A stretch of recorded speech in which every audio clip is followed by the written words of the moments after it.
Olá, boa noite.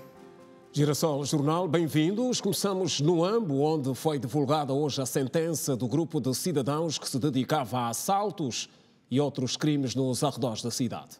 E que numa das suas ações chegaram a tirar a vida a um cidadão chinês, que era proprietário de uma fábrica de materiais de construção. O principal autor foi condenado a 24 anos de prisão. Foram no total 7 cidadãos, alguns dos quais considerados altamente perigosos, como é o caso de Vitor Bong, também conhecido por 10K, e que terá efetuado disparos mortais contra um cidadão de nacionalidade chinesa em fevereiro de 2022. Os crimes eram arquitetados por meio do uso das redes sociais, onde os marginais, por sinal 4 irmãos, um sobrinho e amigos, com linguagens codificadas, organizavam as suas ações. Nos autos, o juiz da causa doseou os factos à lei, aplicando condenação, suspensão e absolvição dos diferentes réus. Absolver por insuficiência de provas em homenagem ao princípio processual penal in dubio pro reo. Tendo sido absolvido, nós como defesa ficamos satisfeitos com a decisão proferida pelo tribunal. Vitorino Bong, 10K, considerado líder da associação criminosa, vai cumprir a pena única de 24 anos de prisão pelos crimes de homicídio qualificado, ofensas à integridade física e porte ilegal de armas de fogo. Vai o arguido condenado na pena única de 24 anos de prisão. O advogado de defesa do réu condenado a 24 anos de prisão, inconformado com a decisão, fala de irregularidades no processo. Notamos que houve violação dos princípios da ampla defesa, o princípio da legalidade, bem como o princípio da investigação, porque, tendo em conta os tipos de crime dos quais os coarguidos vieram indiciados, apenas na análise ou diagnóstico jurídico da defesa ficou provado a posse ilegal de arma de fogo e a associação criminosa. Mas o crime de homicídio, portanto, aquilo que são os pressupostos do crime de homicídio, não se verificou mesmo em sede de audiência de julgamento. Para ver ainda nesta edição, acidentes de viação com novos números em Luanda, aumento das mortes em Cabinda e estratégias de prevenção adotadas pelas autoridades. Também hoje, para acompanhar hospitais do Capalanca e Zango, em Viana, obras e nota atribuída a nível da execução. Principal matéria-prima do país, o regresso do preço do Brent meses depois da casa dos $80 ao barril. Parceria entre o Estado e a Igreja. Trazemos o essencial sobre a audiência que marcou o dia no Palácio da Cidade Alta. Ainda em destaque, o novo memorando para facilitação de exportação de produtos made in Angola.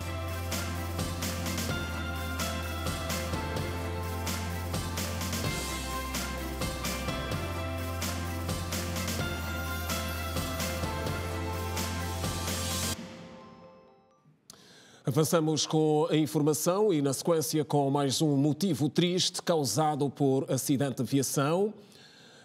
Aconteceu aqui em Luanda. O saldo atual é de 2 vítimas mortais de um despiste que teve lugar hoje na estrada de Cacoaco. Trata-se de um autocarro que seguia para a província do Ije com uma delegação religiosa a bordo. Os feridos estão na ordem dos 24 e, nesta altura, hospitalizados. O acidente aconteceu por volta das 4h10 da madrugada de hoje, no município de Cacoaco. Trata-se de uma viatura de marca Yutong com a chapa de matrícula LD 3101 IF, que saía de Luanda com destino ao interior do país. No autocarro iam a bordo mais de 50 passageiros, maioritariamente mulheres, que tinham como propósito participar de uma atividade de caráter religioso. Ao Hospital Municipal de Cacoaco foram encaminhados mais de 20 vítimas do acidente. Vinham a maior parte delas em estado preocupante. Reportar aqui que uma delas foi a óbito com menos de 10 minutos de estadia na nossa unidade. Tivemos 10 traumas mais graves, entre eles 7 traumas crânioencefálicos graves, um trauma torácico fechado e uma fratura da clavícula. Dentre os pacientes, alguns foram transferidos para unidades sanitárias de maior dimensão, ao passo que outros receberam alta depois do atendimento necessário, de acordo com o diretor clínico do Hospital Municipal de Cacoaco.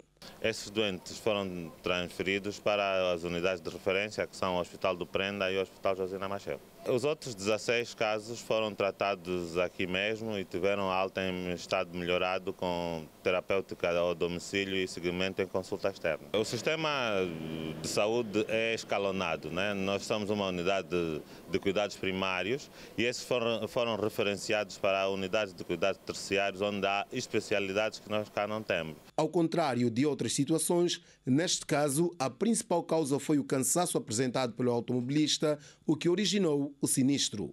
O motorista perdeu o controle da viatura, não é? E aquilo acabou, portanto, a viatura acabou por captar em barril, ou seja, a viatura captou.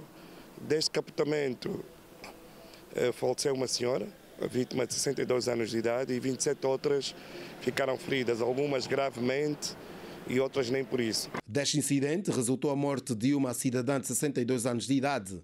A Polícia Nacional reforça a chamada de atenção para a observação de uma condução cuidada. Mas é aquilo que nós temos estado a passar em termos de informação.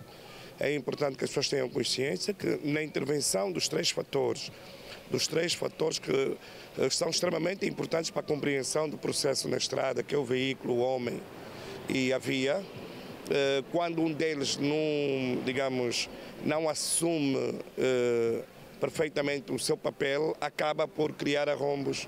E aqui neste caso o luto, a dor, não é? E também quero os feridos que saem traumatizados deste acidente. E o aumento das mortes causadas por acidentes de viação em Cabinda levaram o governo da província a aplicar novas estratégias de prevenção. O objetivo é ver reduzido ao máximo o número de acidentes que a província mais localizada mais a norte do país passou a registrar nos últimos dias. O aumento de casos de acidentes de viação em Cabinda preocupam a Polícia Nacional. A polícia desenvolveu nesta cidade o Conselho Consultivo Alargado, cujo objetivo prendeu-se em desenhar estratégias que visam prevenir-se dos acidentes ao nível de Cabinda. Francisco Notícia, comandante provincial da polícia, ressaltou a necessidade do envolvimento da sociedade, sobretudo dos automobilistas, no combate a este mal. Estamos a fazer palestras a nível das escolas, a nível das associações de táxis e mototaxistas.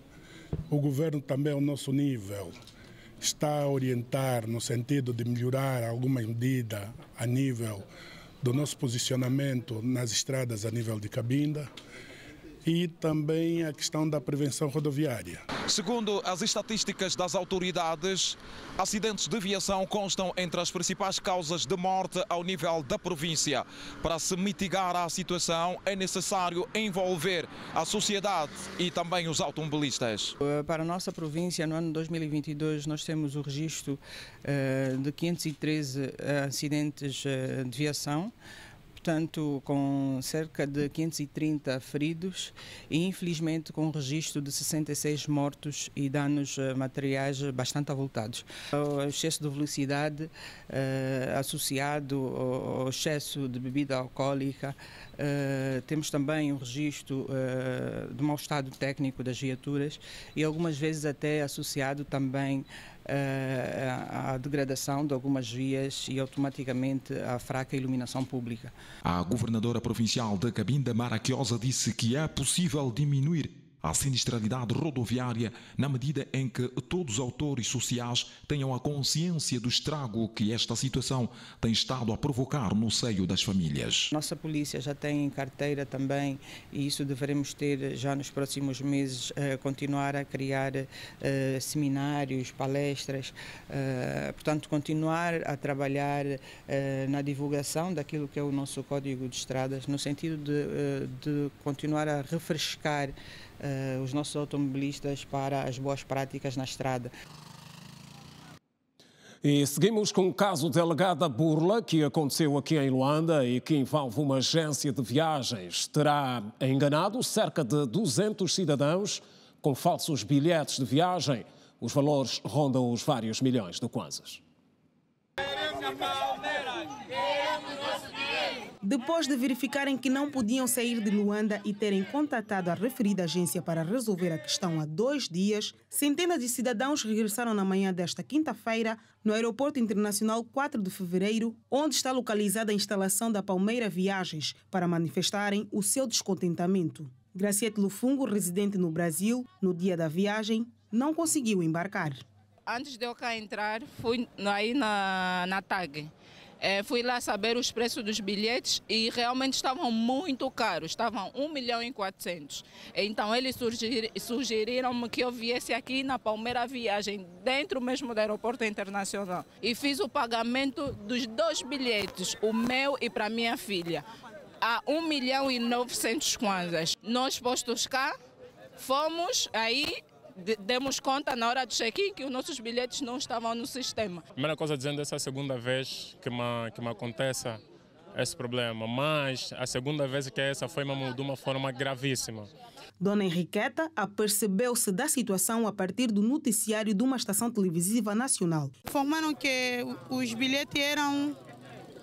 as pessoas que compramos os bilhetes eram os burladores, então cheguei aqui, nenhuma informação. E o meu bebê tem fome, tem sede. Até agora estou aqui. Os ofendidos clamam por justiça. Nós só pedimos a justiça, que a TAG diz alguma coisa. Nós não temos onde ficar, vendemos tudo, não temos nada. Eu estou aqui há 2 dias, estou aqui a dormir fora, não sei o que fazer. Eu não acredito que a administração do aeroporto não tem conhecimento dessas coisas que estão acontecendo. Isso não se faz. A TAG sabem dessas coisas.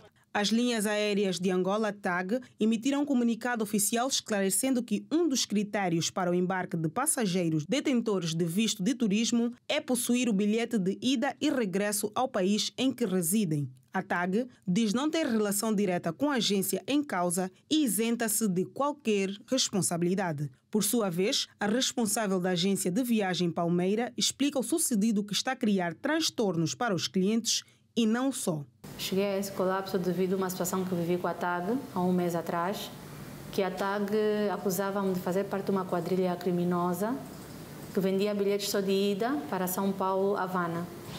Eu não apercebi-me da tal acusação, simplesmente não deixavam os passageiros com os bilhetes da Palmeira Viagens embarcar e alegavam que era um bilhete só de um percurso, coisa que é pura difamação, nunca fiz tal coisa e causou-me imensos transtornos e gastos financeiros. Apercebi-me então que a TAG fez um comunicado interno que a Palmeira estava proibida de vender bilhetes de passagem. Em momento algum fui convocada para a TAG. Não tenho estoque da TAG, mas não me proíbe, isso não me inibe, nem me torna uma criminosa, porque eu tenho o Amadeus e posso fazer reservas com qualquer companhia aérea e, posterior, solicitar a emissão a quem tem. O reembolso dos clientes não gira em torno de 300 milhões de kwanzas, é menos do que, inclusive, a metade, não é? E podem ficar descansados que nós vamos fazer o devido reembolso a todos. A reclamação sobre a agência de viagem Palmeira é de quase de 200 passageiros.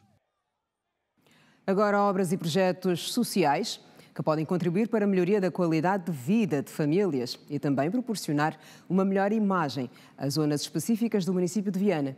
O governador da província de Luanda, Manuel Homem, esteve hoje a constatar o nível de andamento de alguns destes projetos. Para alguns, o governador avançou novos dados sobre o prazo de conclusão e constatou atrasos para o caso de outros. No atendimento e a falta de medicamentos são as preocupações dos utentes que ocorrem quase todos os dias ao Hospital Municipal de Viana, Capalanga, apesar de algumas melhorias. Quando me dão uma receita, dirigem-me até a farmácia. Se tiver medicamento, me dão. Se não tiver, orientam-me que é para eu comprar fora. Há necessidade de aumentar enfermeiros porque, devido à enchente, devido às chuvas, que estão sempre a vir no hospital. A demora é tanta, a pessoa vem aqui tão cedo, 6 horas, só para ser atendida às 8, 9 horas, 2 horas. É preciso aumentar técnicos aqui, tem poucos técnicos. As enfermeiras não conseguem atender a demanda que tem aqui da população.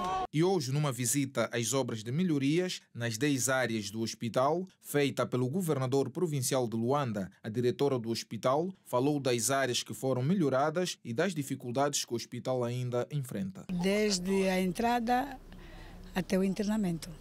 com destaque para os bancos de urgência. Nós temos 5 bancos de urgência: a pediatria, a medicina, cirurgia, ortopedia e a maternidade com a sala de parto. Os internamentos também, das especialidades que eu já disse. E a estrutura geral do edifício. A preocupação é recursos humanos. Os nossos doentes da consulta externa levam 50% a 70% da receita, mas os nossos doentes internados levam a receita na totalidade. Em relação à canalização, não prejudica na total o hospital, mas é um ponto negativo para o hospital. E o governador provincial de Luanda garante que os demais problemas vão ser resolvidos. Este desafio que nos comprometemos em realizar foi conseguido. Ainda temos outras questões naturais que devemos continuar a resolver aqui no hospital. A questão do aumento de recursos humanos, portanto, temos que continuar a trabalhar para que o hospital tenha mais médicos. Já no Hospital Municipal do Zango, que recebeu também a visita do governador, apesar das obras de melhorias na pediatria e na área pedagógica, as vias de acesso, a demora no atendimento e a quantidade de medicamentos preocupam os utentes. O atendimento daqui é um atendimento muito lento. Não dão medicamento, fazem análise, mandam para fora, não fazem análise aqui dentro. O acesso aqui no tempo de chuva é mesmo crítico, é complicado. Aqui para muita água, principalmente de lá para aqui, é mesmo um transtorno. Tem que se aumentar mais médicos, mais enfermeiras. A diretora do Hospital do Zango disse o seguinte: nessa altura, as grandes preocupações, como todo mundo, como a gente sempre diz, é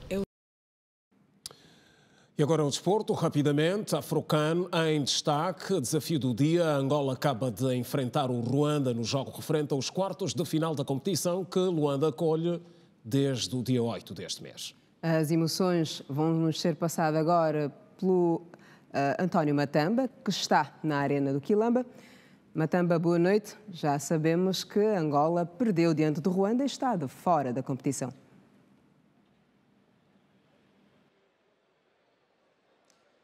Boa noite aqui na Santos e Simeão Mundula. Na verdade, como disseste, o resultado é conhecido por todos nós. Angola perdeu diante do Ruanda, que no pavilhão multiusos de Luanda, neste que seria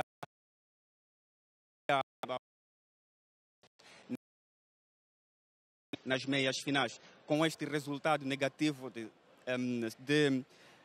63 Angola e Ruanda 73, quase 10 pontos de diferença, não quase, 10 pontos de diferença no marcador. Angola falha também com os objetivos, pois na primeira edição que aconteceu no Malício, em 2019, Angola saiu em terceiro lugar. Esse resultado, Angola nem sequer conseguiu superar os objetivos, ou pelo menos atingir os objetivos da primeira edição. Com este resultado... O Presidente da República recebeu hoje em audiência o líder da Igreja Quimbanguista. Com Kisolele Kiangani Paul, o Presidente João Lourenço abordou questões ligadas à parceria entre a Igreja e o Estado. O reforço da parceria entre o Estado angolano e a Igreja Quimbanguista em Angola levou ao Palácio da Cidade Alta a entidade máxima da Igreja, que foi recebida hoje em audiência pelo Presidente da República, João Lourenço. À saída do encontro, o líder da Igreja Quimbanguista, Kisolokele Kiangani Paul, disse que abordou com o Presidente, entre outros assuntos, a facilitação na realização dos projetos da Igreja. Pedimos uma audiência, encontrar o chefe de Estado, para falar da vida da Igreja, falar de nossos projetos sociais, de toda outra coisa que toca nos interesses dessa parceria que existe entre o governo angolano e a Igreja Quimbanguista. Existe já essa parceria forte, que a Igreja está a beneficiar de apoio institucional. O líder espiritual da Igreja Quimbanguista em Angola falou também dos vários projetos sociais em carteira, com destaque para os projetos ligados à área de saúde. A construção dos hospitais, escolas, centro de formação profissional é a pequena contribuição que a Igreja está a dar para melhorar mesmo um bocado a vida social dos angolanos. Queremos fazer uma escola superior da saúde em Banda Congo, que está em construção nesse momento. A Igreja Quimbanguista é uma religião cristã fundada em 1921 por Simão Quimbango, no então Congo belga, atual República Democrática do Congo. E avançamos com reações que envolvem a mais recente mudança feita pelo Presidente da República na esteira do setor económico nacional. O Ministério da Indústria e Comércio tem um novo titular que chega num momento de contas apertadas e da necessidade de medidas estratégicas urgentes. Entre os desafios colocados, ouvimos reações sobre o que deve ser prioridade. É um homem da banca e agora foi nomeado para dirigir os destinos do Ministério da Indústria e Comércio, numa altura em que a população angolana perdeu o poder de compras e a situação cambial do país não é das melhores. A aposta na produção nacional é vista pela população como saída para a situação inflacionista que o país vive. Se nós apostamos no nosso campo, nas coisas que nós cultivamos aqui, as coisas vão melhorar. Eu acho que as coisas vão melhorar, porque quem vai, por exemplo, para os supermercados, você encontra nas peças Catindon, você encontra produtos baratos que é nosso, mas os produtos que vêm de fora estão muito caros. A cesta básica, por exemplo, o arroz está quase 15 mil, a concha está 14 mil e tal. Quer dizer, você levar 50 mil, 100 mil no armazém, não faz escolher nada. É olhar para os camponeses, para o campo, e o campo, escoamento, há muito produto, há muito. Nós vejamos, vamos aí ao Catiton, ao mercado, é lamentável. Há muito produto, o produto fica aí a estragar. Criar fábricas, criar uma coisa que, uma massa de tomate, não vende, devia ser aqui. Rui Minguez de Oliveira já foi vice-governador do Banco Nacional de Angola e pela frente tem muitos desafios neste país, onde a economia informal cresce a cada dia que passa. Para especialistas, a flexibilização dos preços dos principais produtos da cesta básica e a criação de condições para o escoamento dos produtos produzidos no campo para as cidades devem estar entre as prioridades do novo ministro do Comércio. O que tem que se efetivar é retirarmos a cultura de subornos e minchas e sermos efetivos naquilo que vai ser a materialização. Precisamos perceber que se nós mandarmos fechar aquele armazém para se uniformizar e começar a pagar imposto a favor do Estado, são receita que se vai fomentar para o progresso do próprio Estado. Hoje a situação, tanto, não é um tempo de experimento, tanto é quem tem experiência, quem vai fazer e vai acontecer. O produtor precisa de financiamento, precisa de ajuda. As vias, de facto, há algumas vias boas, há vias que não estão boas, mas que precisam de manutenção. Aqui é chamar a si uma coordenação econômica, uma coordenação interministerial, no sentido de que os problemas não podem ser individuais. Portanto, a coordenação, o sucesso todo das políticas definidas pelos diversos departamentos ministeriais tem de fazer sentir a curto prazo naquilo que é o bem-estar da própria população. O fraco crescimento econômico, a baixa produtividade das empresas nacionais e a falta de competitividade e financiamento do setor privado são desafios que a economia angolana enfrenta há vários anos. Porque neste momento vivemos uma situação não muito favorável, mas que precisa de tomada de decisões bastante corretivas, prudentes e assertivas em função daquilo que não permite nesse momento experimentos, mas de que pessoas que têm experiências e façam um diferencial, porque a economia real precisa de financiamento. De acordo com o Banco Mundial, a produção não petrolífera em Angola acelerou com a agricultura e pescas, a crescer quase 7% e o setor dos serviços a recuperar para os níveis anteriores à Covid-19. Contas animadoras que envolvem a principal matéria-prima do país. Depois de meses estacionado na casa dos $70, o preço do petróleo começou um novo ciclo de recuperação no mercado. O barril de Brent, de referência para as exportações angolanas, passou a barreira dos $80 e as reações fazem-se com otimismo em função do contexto atual. Após um longo período no vermelho a rondar a casa dos 70, o Brent, principal referência para as exportações angolanas, abriu esta quinta-feira em alta, ultrapassando os $80 o barril pela primeira vez desde maio. depois que dados de inflação nos Estados Unidos estimularam esperanças de que o Federal Reserva possa promover menos aumentos de juros na maior economia do mundo. À medida que nós vamos recebendo relatórios que a inflação na União Europeia está controlada, que já não há uma subida generalizada e contínua do preço a nível do território europeu e do território norte-americano, vamos de facto assistindo maior consumo de matérias-primas para poder produzir. Sabemos que o petróleo é uma das principais matérias-primas utilizada no mundo e quando o PIB destes players, que é os Estados Unidos e a União Europeia, está a dar sinais que vai aumentar e, de alguma maneira,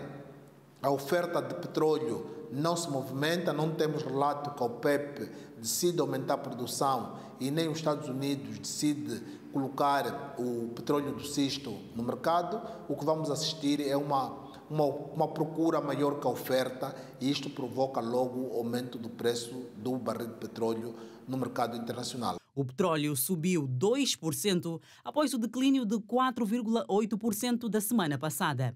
O último aumento do petróleo ocorreu depois que o Departamento de Trabalho informou que o índice de preços ao consumidor dos Estados Unidos da América cresceu apenas 3,0% no ano até junho, expandindo o seu ritmo mais lento em mais de 2 anos. Pela estagnação na casa dos $70, a subida para os 80 é animadora para os operadores. Para o caso de Angola, este aumento é significativo, uma vez que ultrapassa o preço médio elaborado para o OGE deste ano, fixado em $75 o barril. A subida que estamos verificando neste momento pode favorecer sim os cofres do governo, na medida em que vai aumentar a arrecadação. A economia como um todo pode se beneficiar de forma indireta a partir de um eventual aumento do gasto público, o que também pode levar a uma expansão da demanda. Paralelamente a isso, uma subida de preço do nosso principal produto da estrutura comercial tem também implicações na balança de pagamentos, nas reservas internacionais e, por implicação, na taxa de câmbio. As despesas e receitas estão estimadas em 20,1 bilhões de kwanzas para uma produção petrolífera média de 1,18 milhões de barris de petróleo dia. O setor petrolífero representa 1/3 do produto interno bruto, PIB, e mais de 90% das exportações de Angola. Uma queda do preço pode levar a uma redução das receitas e, consequentemente, comprometer as despesas previstas pelo Executivo. A Estratégia de Desenvolvimento Angola 2050 domina amanhã a reunião da Comissão Económica do Conselho de Ministros. O Executivo considera que estão cumpridas as metas em relação ao processo de consulta pública, que resultou na recolha de cerca de 60% das contribuições. A Comissão Económica do Conselho de Ministros reaprecia nesta sexta-feira o documento sobre a Estratégia de Longo Prazo Angola 2050. Elaborado pelo Ministério da Economia e Planeamento, o manifesto, já concluído tecnicamente, recolheu mais de 400 contribuições. O secretário de Estado do Planeamento, Milton Reis, que falava durante o briefing do planeamento, disse que a participação dos cidadãos nas províncias e na diáspora ao longo do processo de auscultação de consulta pública da Estratégia de Longo Prazo Angola 2050 representa mais de 60% das contribuições aceites no documento. Angola 2050, somos a informar que o documento se encontra concluído a nível técnico. Será reapreciado em sede da Comissão Económica do Conselho de Ministros, amanhã, dia 14 de julho de 2023. Importa relembrar que o processo de auscultação e consulta pública da Estratégia de Longo Prazo Angola 2050 às províncias e à diáspora foi possível recolher mais de 450 contribuições ao documento, das quais mais de 60% foram aceites. Quanto ao Plano Nacional de Desenvolvimento para o período 2023-2027, o secretário de Estado do Planeamento avançou que o documento, quando concluído, terá impactos significativos em diferentes segmentos da vida pública. Para o período 23-27, cumpre-nos informar que continua a decorrer o processo de elaboração do documento. Nesta fase estão a ser definidos filtros de priorização de projetos e atividades com impacto no desenvolvimento do capital humano, impacto no aumento da receita fiscal impacto na segurança alimentar, impacto nos jovens, impacto na igualdade do gênero, impacto na sustentabilidade ambiental, impacto no emprego, impacto nas comunidades vulneráveis e impacto na melhoria do ambiente de negócios. O Ministério da Economia e Planeamento deu hoje como finda a auscultação e consulta pública da nova estratégia de longo prazo Angola 2050. E falamos a seguir de facilitação das exportações de produtos made in Angola. O memorando de entendimento foi assinado no Dubai pelo presidente do Conselho de Administração da Zona Económica Especial. Um memorando de entendimento e cooperação que irá permitir aos empresários instalados na Zona Económica Especial Luanda-Bengo a facilidade na exportação dos seus produtos made in Angola no mais diversificados mercados internacionais da atualidade, trazendo para a nação mais um pilar estratégico para a diversificação da economia, foi assinado hoje pela Zona Económica Especial Luanda-Bengo e a Dubai Integrated Economic Zone Authority. A Zona Económica Especial reitera que a assinatura do referido memorando surge como fruto da sua estratégia de internacionalização e consolidação enquanto motor da diversificação econômica de Angola por via do incremento da produção nacional e a abertura dessa produção ao mercado global através das exportações de produtos made in Angola. Com a assinatura do referido memorando, a Zona Económica Especial alcançará vários benefícios, tais como criação de uma plataforma que servirá de ponte para ligar as empresas instaladas na Zona Económica Especial e as mais de 5.000 empresas instaladas e registradas nas zonas francas tuteladas pela DIES. Criação de um catálogo digital de importadores e exportadores por setor das duas entidades com vista a inserir os produtos feitos em Angola e em específico na zona econômica nos maiores polos internacionais de e-commerce através do Dubai Commerce City Program, entre outros. A ideia é no futuro, após o amadurecimento da iniciativa, demarcar dentro da Zona Económica Especial uma área onde será desenvolvido o piloto da cidade inteligente da Zona Económica Especial. O acordo visa, paralelamente, apoiar a facilitação de acesso a um conjunto de serviços de financiamento oferecidos por instituições financeiras nos Emirados Árabes Unidos e especializados para viabilizar transações de compra e venda de bens e serviços em países exportadores. Ou seja, o foco é garantir financiamento para operações que fomentem o comércio internacional entre exportadores e importadores. O memorando foi assinado pelo PCA da Zona Económica Especial, Manuel Francisco Pedro, na sede da DIES em Dubai e terá duração de 1 ano. BNA. Infrações e multas aplicadas. Em destaque.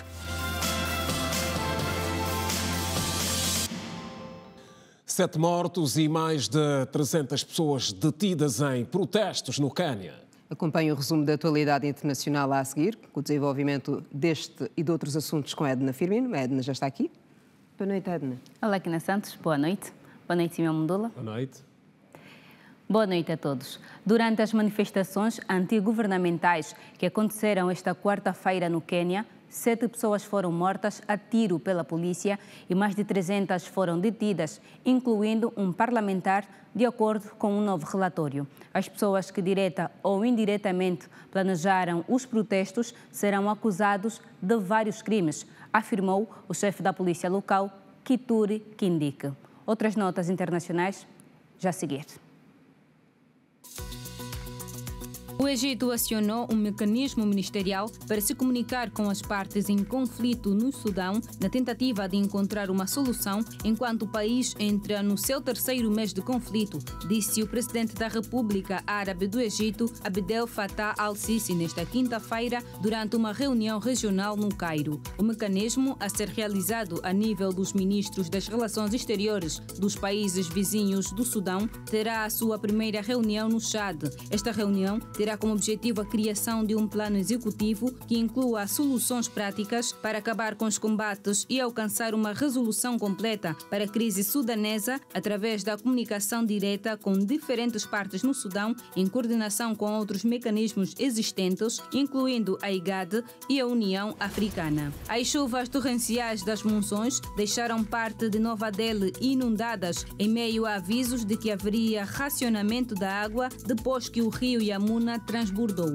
Desde o início da estação das monções, que teve início a 1 de junho, Delhi registrou 113% de chuvas acima da média, informou o Departamento Meteorológico da Índia. O ministro-chefe de Delhi, Arvind Kejriwal, ordenou o fechamento de todas as escolas e universidades. 3 estações de tratamento de água foram fechadas por causa das inundações e muitos bairros daquela que é uma das maiores regiões metropolitanas do país podem enfrentar escassez de água potável. A cidade de Delhi tem 20 milhões de habitantes. O governo peruano decidiu prolongar por 30 dias a declaração de estado de emergência nas principais estradas do sul do país após o anúncio de novos protestos na próxima semana. Os manifestantes exigem a renúncia da presidente Dina Boluarte, o encerramento do Congresso e convocação de novas eleições gerais. A decisão foi tomada pelo Conselho de Ministros, segundo o primeiro-ministro Alberto Otárola, que garantiu que o executivo respeitará o direito de protesto,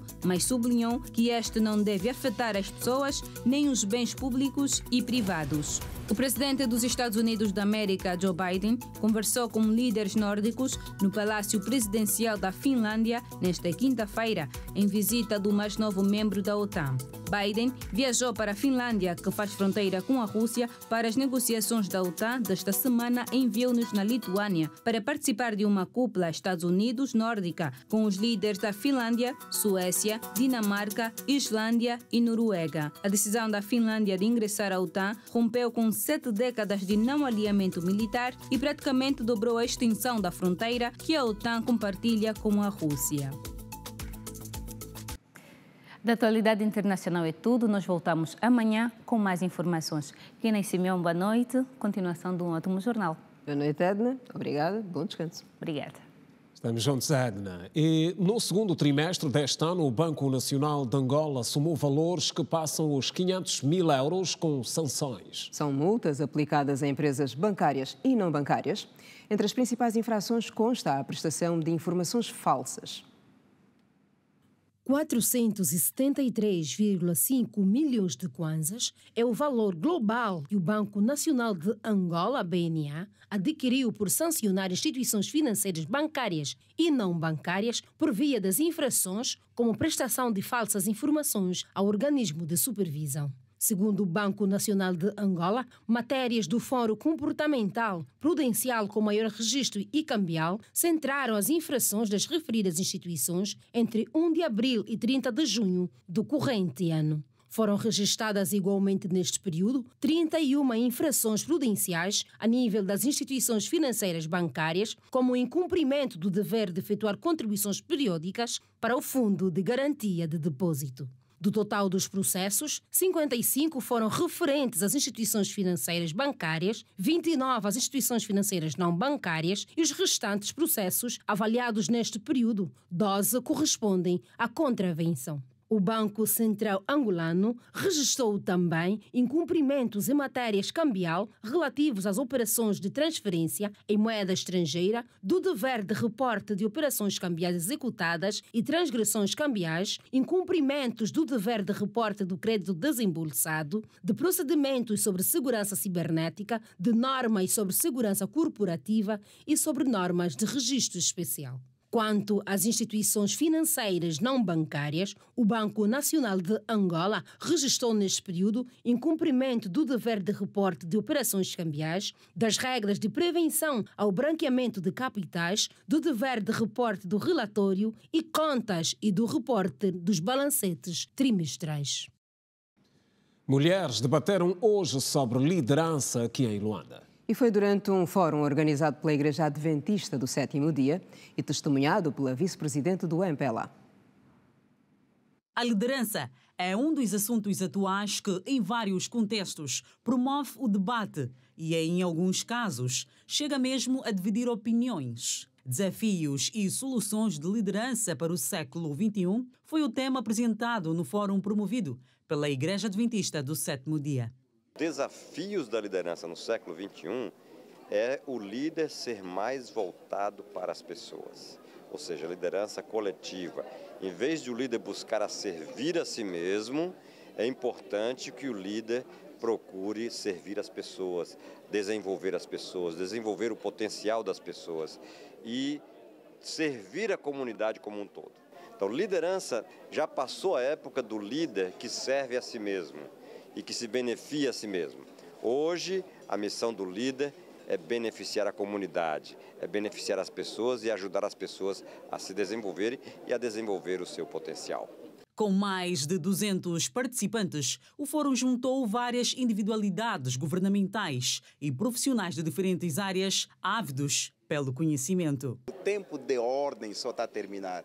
Nós temos que ter instituições viradas para a liderança, olhar para o líder, para o liderado, com olho de amor, com compaixão, com sentimento, porque um líder que não age dessa maneira, ele propõe a sua organização ir à falência. Porque nós não podemos valorizar os bens materiais, nós temos que valorizar o ser humano. E a liderança é isso. A liderança é doar-se para o ser humano. Da parte dos participantes, fica o compromisso na aplicabilidade de todo o aprendizado adquirido. O que eu pude aprender é que, se eu não me adapto àquilo que são os desafios atuais, eu não estaria a fazer uma liderança como deve ser. Então eu estaria ultrapassado. Se não levo comigo as lições que eu aprendo comigo aqui, eu passaria ainda a ser aquela chefe que quer mandar, aquela chefe que quer só falar, não quer ouvir. E o que mais me tocou foi a capacidade, a liderança adaptativa. Consegui aqui obter lições muito importantes para poder transmitir aos meus liderados. E acho que foi um momento oportuno para uma aprendizagem, tentar mudar o paradigma do funcionamento das organizações e achei muito interessante. Ora, e olhamos para previsões do INAMET numa altura em que está no pico o cacimbo. No centro do país, os gráficos registram as mais baixas temperaturas. Confira o que prevê o INAMET para o resto da estação.